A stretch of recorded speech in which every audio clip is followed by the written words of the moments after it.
Hello student, पिछले lecture में हमने टाइप ऑफ हाइड्रोकार्बन कंपाउंड का डिस्कस किया था। तो हाइड्रोकार्बन कंपाउंड्स को मेन दो पार्ट्स में डिवाइड करते हैं। पहला जो टाइप है वो है सैचुरेटेड हाइड्रोकार्बन कंपाउंड्स और दूसरा है अनसैचुरेटेड हाइड्रोकार्बन कंपाउंड्स। ठीक है, अनसैचुरेटेड के दो टाइप आते हैं, अल्कीन एंड अल्काइन। तो पीछे हमने डेफिनेशन पढ़ी थी अल्कीन, अल्कीन एंड एल्काइंस। तो एल्काइंस देखो, एल्काइंस अगर कल हमने डेफिनेशन पढ़ी थी, एग्जांपल बच रहे हैं, तो एल्काइन को कंप्लीटली देख लो क्या होता है।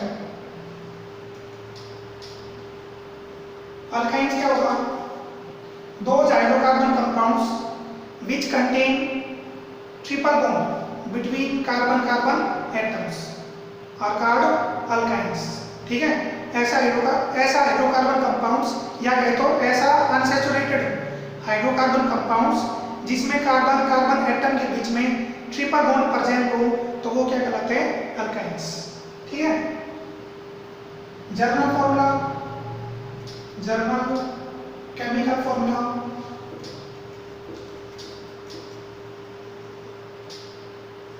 इज क्या होगा? CnH2n minus. ठीक है, ये अल्काइंस का केमिकल फॉर्मूला होता है। देखो, इफ n इक्वल टू 1, ये जो केमिकल फॉर्मूला है अल्काइंस का, इसमें अगर n की वैल्यू 1 पुट करोगे तो क्या आएगा? C1H2 into 1 minus 2, तो C1H0 मीन्स यहाँ पे एक कार्बन पे कोई भी हाइड्रोजन एटम प्रेजेंट नहीं है। अब एक भी हाइड्रोजन एटम प्रेजेंट नहीं है तो क्या होगा? क्या इस कार्बन की वैलेंसी सेटिस्फाई हो पा रही है? नहीं हो पा रही। तो इस वजह से ये जो कंपाउंड होगा, पहले बात तो ये कंपाउंड है नहीं। ठीक है, तो नॉट एग्जिस्ट इन नेचर, ये नेचर में एग्जिस्ट नहीं करता। If n equal to 2, n की वैल्यू 2 पुट करोगे तो क्या आएगा? 2 पुट करो यहाँ पे तो क्या आएगा? C2H2। C2H2 मींस दो कार्बन एटम लेके चल रहे हैं और दोनों कार्बन एटम के बीच में कैसा बॉन्ड प्रेजेंट होना चाहिए? ट्रिपल बॉन्ड प्रेजेंट होना चाहिए। अब कार्बन की वैलेंसी कितनी होती है? 4। पहले कार्बन की बात करें तो क्या होगा? 4 वैलेंसी शो करेगा, 1 2 3, 3 वैलेंसी तो सेकंड कार्बन के द्वारा सेटिस्फाई की जा रही है और एक फोर्थ एक हाइड्रोजन एटम के द्वारा सेटिस्फाई की जा रही है। सेकंड कार्बन की बात कर लो, ये सेकंड कार्बन की वैलेंसी 1 2 3 इस कार्बन के द्वारा सेटिस्फाई की जा रही है और चौथी वैलेंसी एक हाइड्रोजन एटम के द्वारा एडजस्ट की जा रही है, सेटिस्फाई की जा रही है। ठीक है, तो वही हो गया। अच्छा, नाम दो कार्बन है तो दो के लिए क्या आएगा? ईथ। और भाई अल्काइन है तो लास्ट में क्या लगा दो? वाई। मतलब क्या बन गया? इथाइन। नेमिंग, कंपाउंड की जो नेमिंग है वो हम अगला जो लेक्चर आएगा उसमें डिस्कस करेंगे।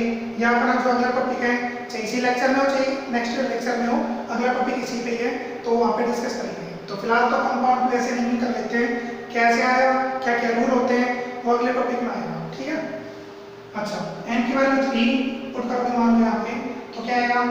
C3 और H6 माइनस 2 तो क्या आ गया? 4, तो C3H4। तो यहाँ पे 3 कार्बन है, मान लो पहले कोई भी एक मतलब कोई 2 कार्बन लेके चलना, उसमें क्या लगा दो? Triple bond. हम 2 कार्बन के बीच में ट्रिपल बॉन्ड और दूसरे तीसरे के बीच में सिंगल बॉन्ड। ठीक है, ट्रिपल बॉन्ड एक मतलब फर्स्ट 2 कार्बन के बीच में लगेगा, चाहिए यहाँ पे लगा दो, चाहिए यहाँ पे लगा दो। ठीक है, या तो ये है मतलब ये एग्जिस्ट करेगा या फिर ऐसे लगा सकते हो कि पहले और दूसरे कार्बन के बीच में मान लो सिंगल बॉन्ड लगा दिया और दूसरे तीसरे के बीच में ट्रिपल बॉन्ड लगा दिया। ठीक है, अच्छा, वैलेंसी देखो, वैलेंसी की बात की जाए तो ये जो फर्स्ट कार्बन है इसकी 3 वैलेंसी सेकंड कार्बन के द्वारा सेटिस्फाई हो पा रही है। 1 2 3 3 वैलेंसी सेटिस्फाई होगी, फोर्थ वैलेंसी एक हाइड्रोजन एटम सेटिस्फाई कर लेगा। ये फर्स्ट कार्बन की बात थी। सेकंड कार्बन का हो तो सेकंड कार्बन पे देखो क्या 4 वैलेंसी सेटिस्फाई हो पा रही है। ये सेकंड कार्बन है, 1 2 3 और एक 4, तो 4 वैलेंसी सेटिस्फाई हो पाए, मतलब सेटिस्फाई हो चुकी, तो यहाँ पे एक भी हाइड्रोजन एटम अटैच नहीं होता। थर्ड कार्बन की बात करो तो थर्ड कार्बन की बात करें तो केवल एक वैलेंसी सेटिस्फाई हो पा रही है अदर कार्बन के द्वारा। ठीक है, 3 वैलेंसी बची तो जो 3 वैलेंसी होगी वो 3 हाइड्रोजन एटम के द्वारा सेटिस्फाई की जाएगी। तो देखो यहाँ पे जो थर्ड कार्बन है वो किस टाइप से अपनी वैलेंसी सेटिस्फाई कर पा रहा है, फर्स्ट सेकंड थर्ड फोर्थ, चार वैलेंसी सेटिस्फाई। सेकंड कार्बन पे आ जाओ, फर्स्ट सेकंड थर्ड फोर्थ, और इस कार्बन की बात करें तो 1 2 3 4, ठीक है। तो चार वैलेंसी सेटिस्फाई हो पा रही है। चलो यहाँ पे आना सेकंड केस में आ जाओ। सेकंड केस में क्या है, ये जो कार्बन है ये सिंगल बॉन्ड के द्वारा कनेक्ट है किसी दूसरे कार्बन से, तो ये जो फर्स्ट कार्बन होगा ये दूसरे कार्बन के द्वारा एक वैलेंसी सेटिस्फाई कर रहा है, होनी चाहिए चार वैलेंसी, पर एक सेटिस्फाई हो पा रही है, बची 3। तो यहाँ पे क्या लगा दोगे, 3 हाइड्रोजन एटम यहाँ पे अटैच कर दोगे, ठीक है। तो फर्स्ट सेकंड थर्ड फोर्थ, तो चार वैलेंसी सेटिस्फाई हो चुकी इसकी। सेकंड कार्बन पे आओगे तो 1 2 3 4, तो चार वैलेंसी कंप्लीट है, कोई भी एच नहीं लगेगा। इस कार्बन पे आओ तो देखो 1 2 3, तो 3 वैलेंसी सेटिस्फाई हो पा रही है इसकी, तो चौथी वैलेंसी एक हाइड्रोजन एटम के द्वारा सेटिस्फाई हो पाएगी। तो सेटिस्फाई होने के बाद देखो यहाँ पे 3 कार्बन है, 3 कार्बन है, हाइड्रोजन टोटल कितने हैं 4, 1 2 3 4, 1 2 3 और 4, ठीक है। यार नाम बताओ भाई, नाम देखो 3 कार्बन है तो प्रो, और भाई ट्रिपल बॉन्ड है तो क्या लगा दो प्रोपाइन, कहने मतलब क्या है इसका प्रोपाइन। नेमिंग अगले लेक्चर में। एन की वैल्यू 4 पुट करना, C4H, अच्छा C4 डबल कर दो 8 में से 2 लेस कर दो तो कितना आएगा 6। तो 4 कार्बन यहाँ पे हो चुके हैं। मान लो फर्स्ट और सेकंड कार्बन पे क्या प्रेजेंट है ट्रिपल बॉन्ड, तो बाकी बचे उसमें क्या प्रेजेंट होगा सिंगल बॉन्ड, ओके। पहला कार्बन देखो, पहला कार्बन दूसरे कार्बन से ट्रिपल बॉन्ड के द्वारा कनेक्ट है, तो 3 वैलेंसी तो सेटिस्फाई कर रही है, 1 2 3, 3 वैलेंसी सेटिस्फाई है, चौथी वैलेंसी एक हाइड्रोजन एटम सेटिस्फाई करेगा। सेकंड कार्बन पे आ जाओ 1 2 3 4, तो 4 वैलेंसी इसकी सेटिस्फाई होगी ना, तो यहाँ पे एक भी हाइड्रोजन एटम अप्लाई नहीं करोगे। यहाँ पे देखना 1 2, 2 वैलेंसी सेटिस्फाई है, थर्ड फोर्थ, ठीक है, 1 2 3 4, तो 4 वैलेंसी सेटिस्फाई। यहाँ पे आ जाओ, फर्स्ट वैलेंसी सेटिस्फाई हो पा रही है 1 2 3 4, ओके। नाम क्या है इसका butyne, ethyne, propyne, butyne, okay. ये आता है। और भी एग्जांपल है वो हम जब नेमिंग पढ़ेंगे, जब आगे डिस्कस करेंगे। तो कहने का मतलब ये है कि अल्काइन में कंपाउंड की नेमिंग कैसे करोगे, चलो तो आगे हो गया। कंपाउंड का फॉर्मूला क्या होता है, कैसे इसका स्ट्रक्चर होगा, वो अभी फिलहाल हमने डिस्कस किया है।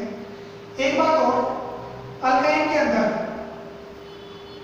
सबसे सिंपलेस्ट कंपाउंड कौन सा है, एन की वैल्यू 1 पुट करी, तो 1 पुट करने के बाद क्या ये कंपाउंड एग्जिस्ट कर रहा है, नहीं कर रहा, कंपाउंड नहीं बना रहा, तो इसको हटा दो।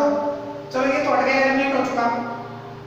हम बात करते हैं n equal to 2 second carbon के लिए, तो जब हमने सेकंड कार्बन लिए, 2 कार्बन लिए, तो ये कंपाउंड एग्जिस्ट करेगा, ठीक है।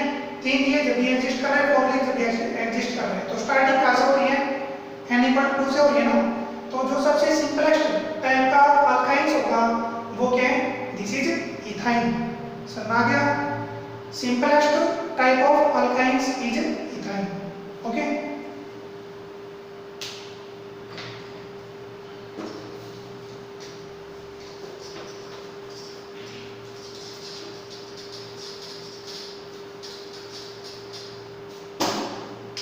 चलो अब बात करते हैं सिंपलेस्ट फॉर्म ऑफ या simplest type of alkane and alkyne, उसके बारे में। पहले देखो अल्केन हमने पीछे पढ़ा था, अल्कीन का केमिकल फॉर्मूला था CnH2n+2। n की वैल्यू पुट करी थी पीछे, याद हो, n की वैल्यू पुट करोगे क्या आएगा C1H2 × 1+2, तो क्या आ गया CH4, याद है। और this is known as methane, इसका नाम क्या है मीथेन। ये तो अल्केन की बात है। फिर तो बाद में n की वैल्यू पुट करोगे तो क्या आएगा C2H6, इथेन कहलाते हैं। 3 पुट करो प्रोपेन कहलाएगा, वो आगे पीछे मतलब पीछे पढ़ लिया था, देख लेना। तो स्टार्टिंग कहां से हो रही है अल्केन की, स्टार्टिंग यहां से हो रही है ना, n की वैल्यू पुट करती वहां से स्टार्ट हो रहा है, मतलब जो सिंपलेस्ट फॉर्म है अल्कीन का वो क्या है, मीथेन। ठीक है, अच्छा अल्कीन पे आ जाओ। अल्कीन, तो अल्कीन का केमिकल फॉर्मूला CnH2n, ये आता है। n की वैल्यू पुट करेंगे नीचे तो C1H2, एक कार्बन दो हाइड्रोजन, कार्बन की वैल्यू 4 होती है पर यहाँ पे दो सेटिस्फाई हो पा रही है, दो सेटिस्फाई नहीं हो पा रही, तो ये कंपाउंड नेचर में एग्जिस्ट नहीं करता। ठीक है, कार्बन की वैलेंसी यहाँ पे 4 सेटिस्फाई नहीं हो पा रही तो ये कंपाउंड नेचर में एग्जिस्ट नहीं करेगा। n की वैल्यू पुट करोगे C2H4, दो कार्बन, दोनों के बीच में क्या आ गया, डबल बॉन्ड बन जाएगा। कार्बन की वैलेंसी 4 होती है, 1 2 3 4, ये सेकंड कार्बन 1 2 3 4। ठीक है, अच्छा दो कार्बन है, ईथ, डबल बॉन्ड है तो ईथ, इथीन, क्या नाम है इसका, इथीन। तो कहने का मतलब ये कि जो N=2 पुट के है ये नेचर में एग्जिस्ट करेगा। क्यों करेगा, क्योंकि दोनों कार्बन की वैलेंसी यहाँ पे सेटिस्फाई हो पा रही है। तो अपना जो सबसे सिंपलेस्ट टाइप का अल्कीन है वो कौन सा है, इथीन, क्योंकि जो स्टार्टिंग कंपाउंड वो क्या है, इथीन तो है, उसके बाद प्रोपीन ब्यूटीन आगे आते हैं। ओके, तो ये आता है। तो बताओ अल्कीन में सिंपलेस्ट टाइप का कंपाउंड कौन सा है, मीथेन। अल्केन में सिंपलेस्ट फॉर्म मीथेन, अल्कीन में सिंपलेस्ट फॉर्म इथीन, और वही अल्काइन में अभी पढ़ा भी था पीछे, अल्काइन का simplest type of compound ethyne, याद है ना, समझ आ गया ये अपना। तो देखो देख लेते हैं रिजल्ट इसका।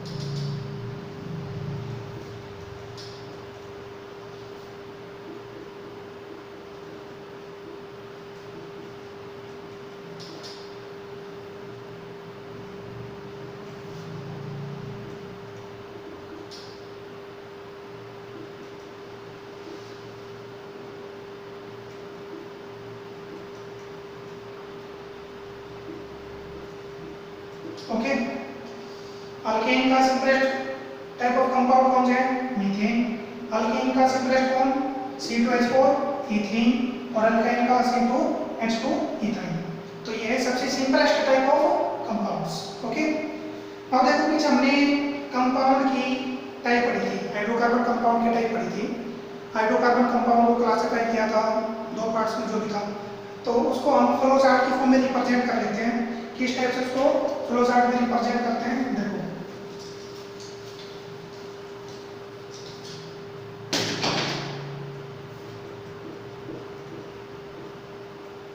हाइड्रोकार्बन कंपाउंड्स,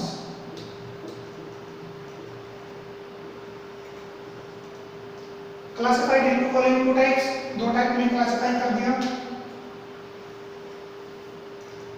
पहला आता है saturated, it is also known as alkene. ठीक है, केमिकल फॉर्मूला क्या है इसका, CnH2n प्लस। ओके, दूसरा जो कंपाउंड है वो कौन सा है, अनसैचुरेटेड हाइड्रोकार्बन कंपाउंड्स। इसके दो टाइप होते हैं, इसके भी दो टाइप होंगे, कौन कौन से, एक तो अल्कीन और दूसरा अल्काइन। समझ आ गया, अल्कीन एंड अल्काइन्स। अल्कीन्स में देखो, चलो अल्कीन का देखो, अल्कीन में कार्बन कार्बन एटम के बीच में सिंगल बॉन्ड प्रेजेंट होगा, पढ़ा था। अल्कीन में कार्बन कार्बन एटम के बीच में डबल बॉन्ड प्रेजेंट होगा, अल्कीन की बात है। अल्काइन में कार्बन कार्बन एटम के बीच में ट्रिपल बॉन्ड प्रेजेंट होते हैं। ठीक है, अच्छा केमिकल फॉर्मूला देखो, इसका तो केमिकल फॉर्मूला हो चुका, CnH2n। और अल्काइन का केमिकल फॉर्मूला CnH2n -2। ठीक है, ये आता है। तो ये अपना flow chart of hydrocarbon compounds. Okay, अगले लेक्चर में हम कंपाउंड की नेमिंग पढ़ेंगे अकॉर्डिंग टू IUPAC नेमिंग। वैसे तो दो टाइप की नेमिंग होती है, IUPAC एंड कॉमन नेमिंग। तो फिलहाल तो IUPAC नेमिंग पढ़ेंगे, उसके कुछ रूल होते हैं वो डिस्कस करेंगे, और फिर उसके बाद कॉमन नेम आएगा वो भी डिस्कस करते हैं। ठीक है, थैंक यू।